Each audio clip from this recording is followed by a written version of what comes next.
बिस्मिल्लाहिर्रहमानिर्रहीम। अस्सलामु अलैकुम दोस्तانو अजीज़ानो, څنګه تاسو؟ امید لرم چې تاسو به روغ جوړ وئ، خوشاله وئ، ښه به وئ.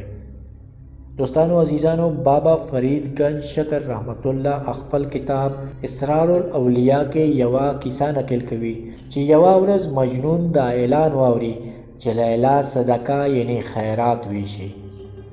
د لرګي یوې پیالې سره مجنون هم هلته ځان ورسوي چې کوم ځای کې لیلا صدقه ویشي.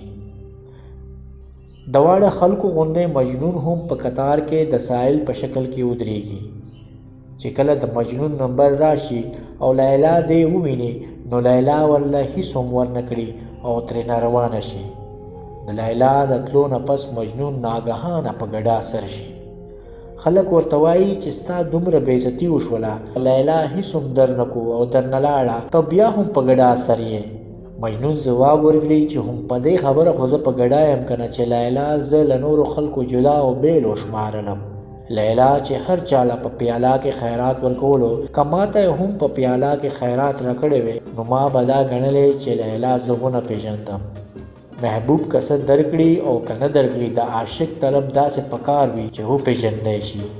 ګرانو ملګرو، بابا فرید گنج شکر رحمت الله د دې کیسې نقل کولو مقصد دغه وایي چې ای انسانه، کله چې الله پاک ته په سجده شي او څه ته غواړې، که الله پاک څه درکړي او که نه درکړي، د الله پاک سره د عشق دا تقاضا ده چې انسان دې په هر حال کې د الله تعالی شکر گزار وي، خوشحاله دی وي، د هغه په عشق کې دې مست وي.